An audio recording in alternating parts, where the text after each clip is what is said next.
നിബ്രാസ്, എല്ലാവർക്കും ഒരുപാട് സ്വപ്നങ്ങളുണ്ട്, വലിയ വലിയ ലക്ഷ്യങ്ങളൊക്കെ ഉണ്ട്. എല്ലാവർക്കും അവിടെ എത്തുകയും വേണം. പക്ഷെ പലപ്പോഴും പല ആൾക്കാർക്കും അവിടെ എത്താൻ പറ്റുന്നില്ല. അതെന്തുണ്ടാവും? Lack of planning, discipline. ശരിയാണ്, ലാക്ക് ഓഫ് പ്ലാനിങ്. പക്ഷെ അതിന് നമുക്ക് ഒന്നും കൂടി മനസ്സിലാക്കുന്ന രീതിയിൽ എങ്ങനെ പറയാൻ പറ്റും? അറിയില്ല. ശരി, ഞാൻ ഒരു എക്സാമ്പിൾ പറയാം. ഇപ്പോൾ എനിക്ക് മനാലിയിൽ പോകണം അല്ലെങ്കിൽ കാശ്മീരിൽ പോകണം. പക്ഷെ എനിക്ക് ഒരിക്കലും ഒറ്റയടിക്ക് അവിടേക്ക് എത്താൻ വേണ്ടി പറ്റില്ല. ഇല്ല, ഞാൻ എൻ്റെ വീട്ടിൽ ഇരുന്നിട്ട് അവിടെ എത്തണം എന്ന് ആലോചിച്ചിട്ടിരുന്നിട്ട് കാര്യമില്ല.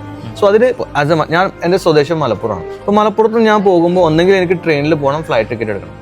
ഓക്കെ, ഞാൻ ഫ്ലൈറ്റിനാണ് പോകുന്നതെങ്കിൽ ഞാൻ ആദ്യം കാലിക്കറ്റ് എയർപോർട്ടിൽ പോകണം. അവിടുന്ന് ബോംബെയിലേക്കോ ഡൽഹിയിലേക്കോ ഫ്ലൈറ്റ് കയറണം. അവിടുന്ന് ബൈ റോഡ് ഒന്നെങ്കിൽ ചണ്ഡീഗഡ് പോയിട്ട് ഞാൻ അവിടുന്ന് ബസ് എടുത്തിട്ട് പോകണം. സോ ഇങ്ങനെ 2-3 പോയിന്റുകൾ എനിക്ക് ഉണ്ടാവും. ട്രെയിനിനാണെങ്കിൽ അതേപോലെ തന്നെ തിരൂർ റെയിൽവേ സ്റ്റേഷനിൽ പോയിട്ട് ഞാൻ ട്രെയിനിൽ കയറണം ബോംബെ ഡൽഹിയിലേക്ക്. പിന്നെ അവിടുന്ന് എൻ്റെ ട്രാൻസ്പോർട്ടേഷൻ മാറിയിട്ട് ബൈ ബസ്സോ റോഡായിട്ട് ഞാൻ അങ്ങോട്ടേക്ക് പോകണം. സോ ഞാൻ എൻ്റെ ലക്ഷ്യത്തിലേക്ക് എത്തുന്നതിന് മുന്നേ, അല്ലെങ്കിൽ എൻ്റെ അൾട്ടിമേറ്റ് ഡ്രീം എന്ന് പറയുന്നത് മനാലി ആണെങ്കിലും അതിന് മുന്നേ എനിക്ക് ഒരുപാട് പോയിന്റ് ഉണ്ട്. കോഴിക്കോട് എയർപോർട്ട് ഉണ്ട്, ബോംബെ ഉണ്ട്, ഡൽഹി ഉണ്ട്, ചണ്ഡീഗഡ് ഉണ്ട്. ഇതുപോലെ തന്നെയാണ് ലൈഫിലെ ലക്ഷ്യങ്ങളും. എല്ലാവർക്കും വലിയ വലിയ സ്വപ്നങ്ങൾ ഉണ്ടാവും. പക്ഷെ അതിലേക്ക് എത്താൻ ചെറിയ ചെറിയ സ്വപ്നങ്ങൾ അല്ലെങ്കിൽ ചെറിയ ചെറിയ ടാർഗറ്റുകൾക്ക് ഭയങ്കര ഇമ്പോർട്ടൻസ് ഉണ്ട്. ഇത് ആളുകൾക്ക് അറിയില്ല. പലപ്പോഴും ഇതിനാണ് നമ്മൾ അത്ര ഇമ്പോർട്ടൻസ് കൊടുക്കേണ്ടത്. ഇത് നമ്മൾ അത്ര ഇമ്പോർട്ടൻസ് കൊടുക്കുന്നില്ല.